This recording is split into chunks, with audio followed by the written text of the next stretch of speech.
मित्रों नमा संस्कृताय संस्कृत विशेषज्ञ यूट्यूब चैनल पर आपका हार्दिक स्वागत है। इस वीडियो में हम लोग देखेंगे शकुंतला का चरित्र चित्रण। शकुंतला अभिज्ञान शाकुंतलम की नायिका, और इसके पहले एक वीडियो गया हुआ है दुष्यंत का चित्रण, तो वो आप ज़रूर देखें। और शाकुंतलम से संबंधित और भी वीडियोज़ गए हैं जिसमें चतुर्थ अंक का सारांश है, 7 अंकों का सारांश है, और इसके 2 प्लेलिस्ट में बने हुए हैं। एक तो बना हुआ है चतुर्थ अंक प्रश्नोत्तरी के नाम से है, और एक अभिज्ञान शाकुंतलम चतुर्थ अंक के नाम से है, और एक अभिज्ञान शाकुंतलम चतुर्थ अंक प्रश्नोत्तरी के नाम से है। तो दोनों आप चेक कर लें, जो भी आपके पाठ्यक्रमानुसार जो आवश्यक वीडियो हो आप देखें, और जो भी आप और चाहते हैं वो कमेंट बॉक्स में ज़रूर बताएँ। तो चलिए आगे बढ़ते हैं, और वीडियो के अपडेट जानने के लिए आप टेलीग्राम चैनल को ज्वाइन कर लें और व्हाट्सएप चैनल को फॉलो कर लें, और डिस्क्रिप्शन बॉक्स तो आप ज़रूर चेक कर लें, वहाँ और भी महत्वपूर्ण पुस्तक के प्लेलिस्ट बने हुए हैं। तो आप वहाँ जाइए और देखिए, जो भी आपके पाठ्यक्रम में शामिल हो वो आप ज़रूर देखें। तो चलिए आगे बढ़ते हैं। शकुंतला का चरित्र चित्रण। शकुंतला अभिज्ञान शाकुंतलम की नायिका है। नाट्यशास्त्रीय दृष्टि से वह मुग्धा नायिका की श्रेणी में आती है। कालिदास की सभी नायिकाओं में वह सर्वोच्च स्थान प्राप्त करने की अधिकारिणी है। उसके पिता का नाम विश्वामित्र तथा माता का नाम मेनका है, मेनका अप्सरा, और ऋषि विश्वामित्र।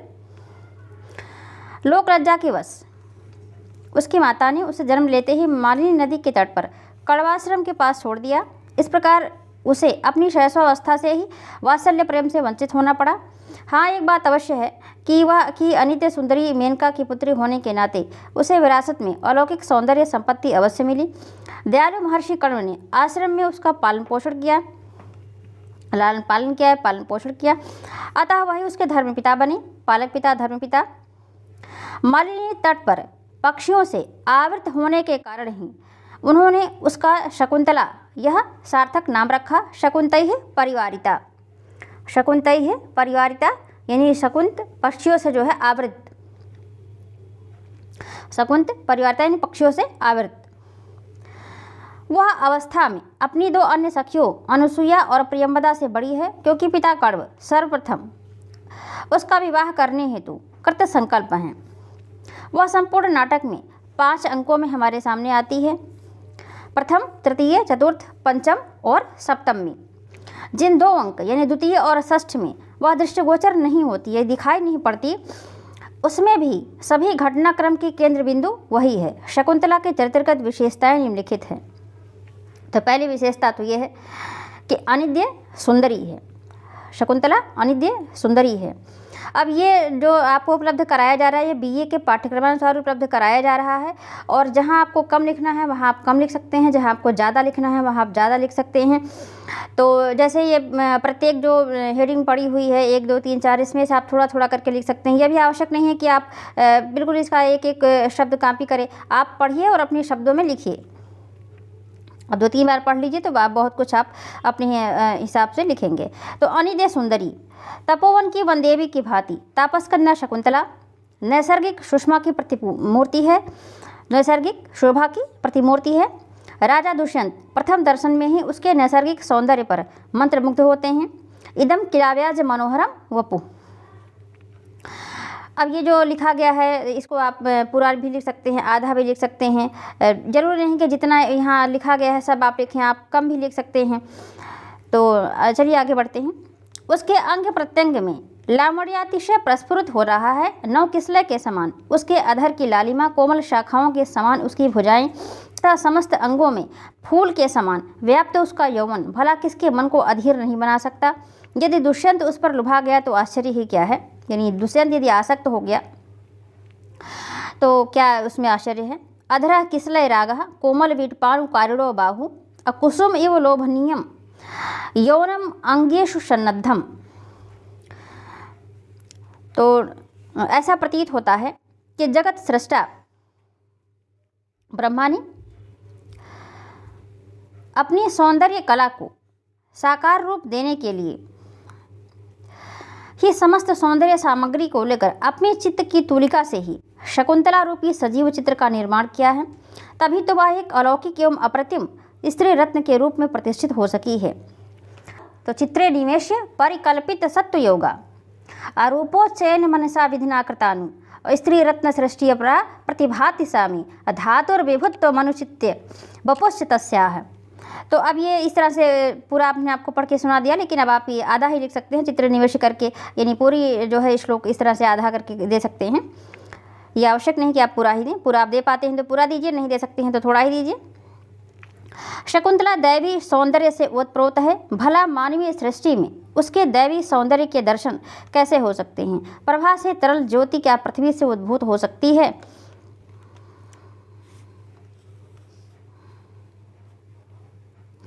मानुषीषु कथम वा स्यादस्य रूपस्य संभवः, मानुषीषु कथम वा स्यादस्य रूपस्य संभवः न प्रभा तरलम ज्योतिरुदेति वसुधा तरात।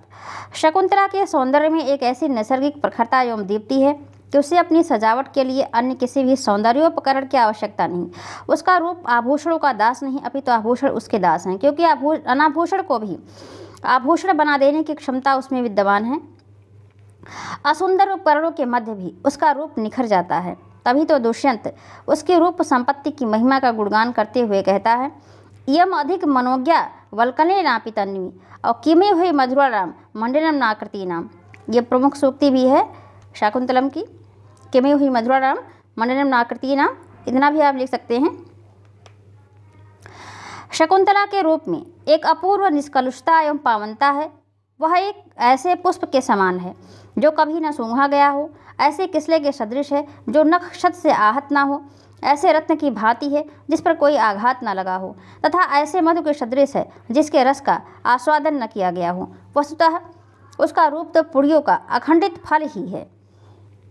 अनाघ्रातम पुष्पम किसलय मलूनम कर रुहैः अनाविद्धम रत्नम मधु न मना स्वादित रसम अखंडम पुड़ियानाम फलम्यु च तदरूपम अनघम न जाने भोक्तारम कमिह समुपस्थास्यति विधि है। अब इसको आप ऐसे भी लिख सकते हैं कि अनाघ्रातम पुष्पम लिख लीजिए, बाकी जो है यहाँ ऐसे ऐसे करके और फिर ये लास्ट में यहाँ लिख दीजिए समुपस्थास्यति विधि है। यह आवश्यक नहीं कि आप पूरा ही लिखें, यदि आपको याद है तो पूरा लिखिए, नहीं तो फिर इस तरह से लिख के आगे बढ़ जाइए। उसके शारीरिक सौंदर्य को एक और जहाँ उसकी लज्जाशीलता, शालीनता तथा सरलता आदि आध्यात्मिक गुणों ने महनीय बना दिया है, वहीं दूसरी ओर उसके नवयौवन ने भी उसमें चार चांद लगा दिए हैं, सुंदरता को बढ़ा दिया है।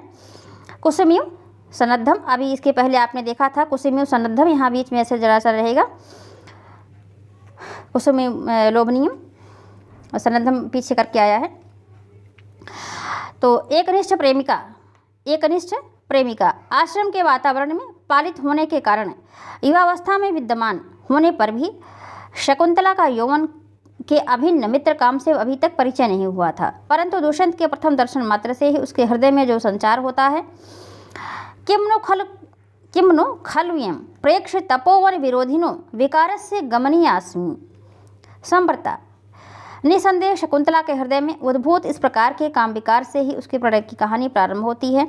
उसे स्वयं अपने हृदय के इस आकस्मिक और अप्रत्याशित प्रेम विकार पर आश्चर्य होता है, क्योंकि इसके पूर्व उसे इस प्रकार की कोई अनुभूति नहीं हुई थी। उसका काम विकार सखियों के परिहास एवं दुष्यंत के संपर्क के कारण प्रेम भावना का रूप धारण कर लेता है।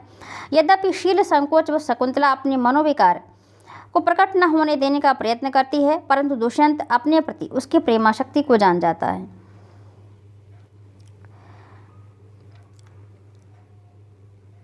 कामम न तिष्ठति मदानन सम्मुखीना भूयिष्ठमन्य विषया न तो दृश्यरस्याः। उसका प्रेम विकार बढ़ जाता है, पर वह अपनी अभिन्न सहचरी दोनों सखियों से भी अपने प्रेम विकार के बारे में बताने का साहस नहीं जुटा पाती है। बलवान खलु में अभिनिवेश निवेदयितुम।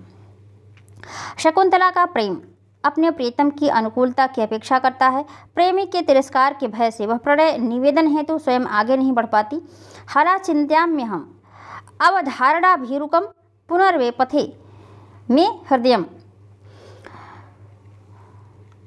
दुष्यंत के प्रति आसक्त चित्ता शकुंतला उसके वियोग में जब दिन प्रतिदिन क्षीण होने लगती है, तब उसके सखियों द्वारा बार बार आग्रह करने पर शकुंतला जिन शब्दों में अपनी मनोव्यथा का कारण बतलाती है, उसमें उससे उसके दुष्यंत विषयक अविचल प्रेम का प्रकाशन होता है।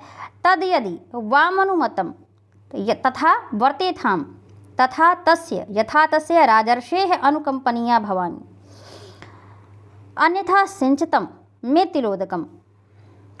दुष्यंत के वियोग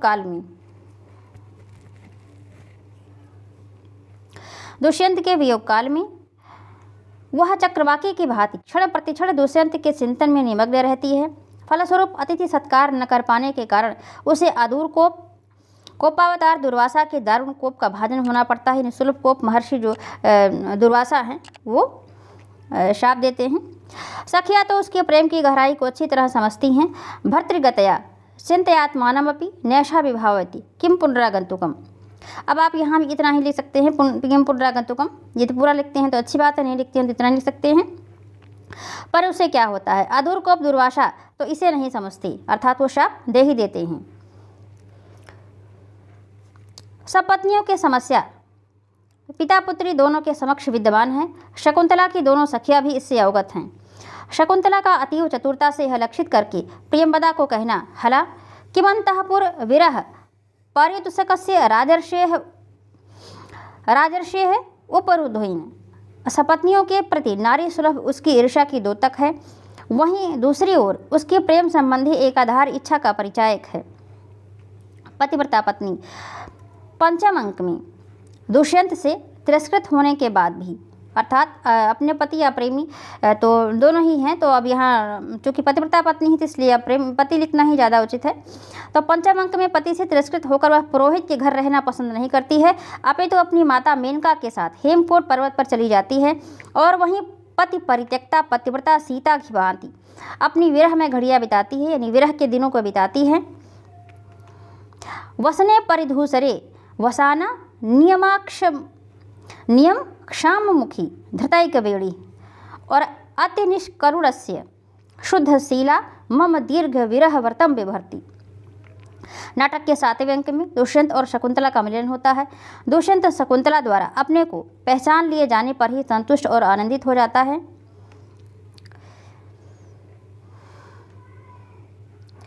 कहता है दुष्यंत, प्रिय यदहम इदानीम त्वया प्रत्यभिज्ञातम आत्मानं पश्यामि।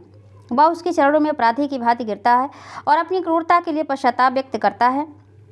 परंतु उस समय भी शकुंतला सहिष्णु पतिव्रता नारी की भांति दुष्यंत के लिए किसी भी प्रकार के कठोर शब्द का प्रयोग नहीं करती, केवल अपने भाग्य पर ही दोषारोपण करती हुई उसे उठाती है। उत्तिष्ठतु आर्यपुत्रः नूनं मे सुचरित प्रतिबंधकम पुराकृतम सानुक्रोशो अपि आर्यपुत्रो मयि विरशः संप्रतः। शकुंतला के चरणों में दुष्यंत का प्रणिपात शकुंतला के एकनिष्ठ पति प्रेम की विजय है और अपार वियोग रूप दारुण दुख के सहने पर भी अपने पति दुष्यंत के प्रति कटु शब्द न कहना उसके पतिव्रता स्वरूप का परिचायक है। तो अगला पॉइंट देखते हैं। सुशीला एवं लज्जावती तपोवन के आत्मीय एवं स्नेहमय वातावरण में पालित एवं पोषित होने के कारण शकुंतला स्वभावतः सुशीला एवं लज्जावती है। तीनों सखियां समवयस्का हैं और तीनों का जीवन यापन एक साथ हो जाता है, परंतु शकुंतला के शील एवं लज्जा ये दो गुण ऐसे हैं जो उसके व्यक्तित्व को अन्य दो सखियों से पृथक कर देते हैं। दुष्यंत के प्रथम दर्शन में ही उसके हृदय में काम विकार का प्रादुर्भाव होता है, यानी जो है संचार होता है। किम नो खलु इमं जन्म प्रेक्ष्य, परंतु वह लज्जावश उसे प्रकट नहीं करती। प्रथम अंक में जब राजा उसके दैवीय स्वरूप की प्रशस्ति करता है यानी प्रशंसा करता है तो वह लज्जा के कारण सिर झुका लेती है। शकुंतला अधोमुखी तिष्ठति।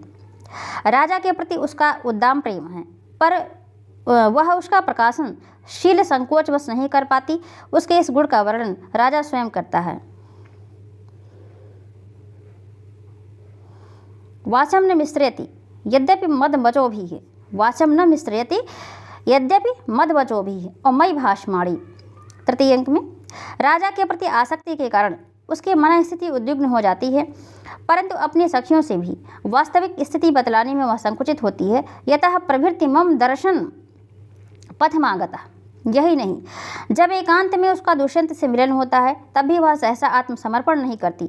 उसे अपनी मर्यादा का ध्यान है, इसलिए वह राजा की आतुरता को देखकर शील की रक्षा के लिए कहती है और काम पीड़ित होने पर भी अपनी परवस्था को प्रकट करती है। पौरव रक्ष विनियम मदन संतप्तापि न खलवात्मनः प्रभवामि।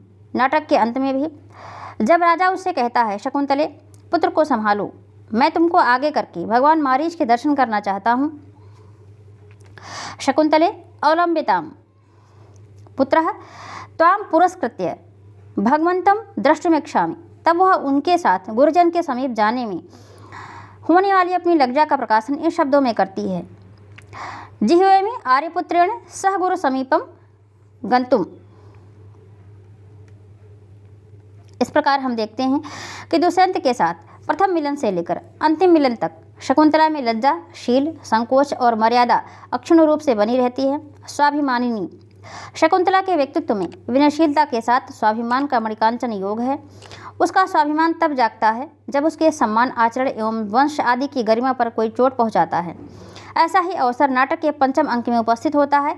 राजसभा में गौतमी, शारंगरव और शारद्वत की उपस्थिति में जब राजा किमिदम उपन्यस्तम कहकर शकुंतला के साथ अपने विवाह के विषय में अपनी अनभिज्ञता सूचित करता है तो उसके हृदय को अपमान का पहला धक्का लगता है। परंतु वह शारंगरव और राजा के वाक युद्ध को तब तक चुपचाप धैर्य के साथ सुनती है जब तक गौतमी उसके घूंघट को हटाकर उसे अपने विवाह को प्रमाणित करने का आदेश नहीं देती। गौतमी के आदेश से वह आर्यपुत्र इस संबोधन को कहकर भी रुक जाती है और इस प्रकार से उस संबोधन को वापस लेकर वह पौरव इस संबोधन से राजा को संबोधित कर कठोरतापूर्वक कहती है, पौरव न युक्तम प्रत्याख्यातुम।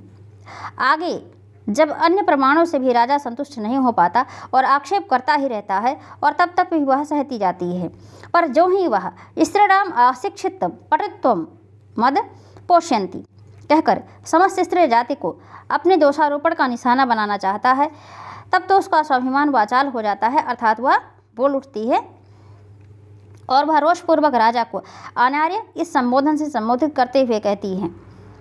ये कहती शब्द है। और अनार्य आत्मनु हृदयमानुमानी प्रतिपत्स्यति 5वें अंक में। आर्य नारी सब कुछ सह सकती है पर अपनी प्रेम का अपमान और चरित्र का लांछन नहीं सह सकती। अंत में पुरोहित के घर रहने का प्रस्ताव एवं शारंगरव की डांट उसके स्वाभिमान को दोहरी ठेस पहुंचाते हैं। परिणाम स्वरूप वह भगवती वसुंधरे देह में विवरम कहकर माँ वसुंधरा से शरण देने की याचना करती है। कार्यकुशलता शकुंतला शिक्षिता तो है ही, साथ ही वह काव्य रचना में भी दक्ष है। वह अपनी सखियों के कहने पर प्रेम पत्र के अनुरूप गीत की रचना करती है। तब न जाने हृदयम वह पशु पक्षियों के लालन पालन, वनस्पतियों के देखभाल तथा अतिथि सत्कार एवं गृह कार्यों में निपुण है। आश्रम से बाहर जाते समय महर्षि कण्व उसके ऊपर अतिथि सत्कार का भार छोड़ते हैं। इदानीमेव दुहितरम शकुंतलाम अतिथि सत्काराय नियुज्य सोमतीर्थः गतः। आदर्श पुत्री एवं सखी पिता कण्व का शकुंतला के प्रति अत्यंत प्रगाढ़ वात्सल्य भाव है। उनके अनुमति के बिना संपन्न शकुंतला की गांधर्व विवाह का उनके द्वारा किया गया समर्थन यह सिद्ध करता है कि वे पुत्री स्नेह के कितने कातर हैं, अर्थात वो अपनी पुत्री को बहुत प्रेम करते हैं, शकुंतला को, चूँकि वो शकुंतला के धर्म पिता हैं, पालक पिता हैं। शकुंतला जैसी धर्मपुत्री के ही सामर्थ्य की बात है जो कण्व जैसे वनवासी वीतरागी को भी तनया विश्लेष जनित दुख से भाव विह्वल बना देती है। यास्यति अद्य शकुंतलेति। अपनी पितृवियोग से शकुंतला अत्यंत अधीर हो जाती है। कथम इदानीम तात संख्यात जीवितम धारयिष्यामि। और उसे अपने पिता की चिंता विह्वल कर रही है। उसमें एक आदर्श सखी के सभी गुण दिखलाई पड़ते हैं। अनुसुईया एवं प्रियंवदा दोनों सखियों के साथ वह जिस प्रकार सख्य भाव निभाती है वह अनुपम है। वह सुख दुख संगिनी अपनी दोनों सखियों से अपने मनोगत भाव तक नहीं छिपा पाती। वह अपने साथ ही प्रियंवदा और अनुसुईया को भी पतिगृह ले जाना चाहती है। तात इत एवं निवर्तिष्यते, पर पिता कण्व उनकी कौमार्यावस्था को ध्यान में रखकर मना कर देते हैं। वत्से इमे अपि प्रदेये गंतुम। निसर्ग कन्या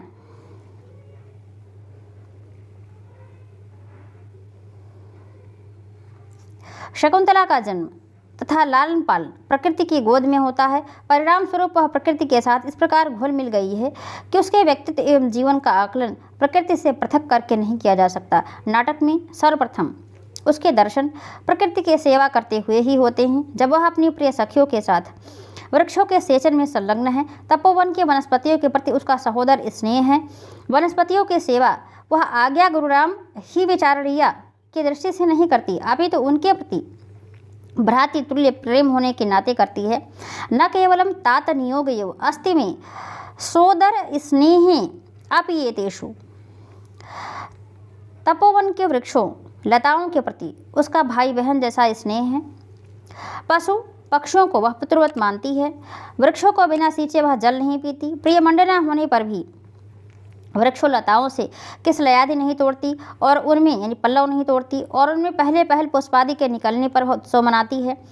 पातुम न प्रथमम, ये चतुर्थ अंक के जो है 4 श्लोकों में से भी है, तो इसको जान ही लेते हैं। पातुम न प्रथमम व्यवसति जलम युष्मासु पेतेषु नादत्य प्रियमंडनापि और नादत्य प्रियमंडनापि भवताम स्नेहनया पल्लवम और आदेह वह कुसुम प्रसूति समये और यस्याः भवति उत्सवः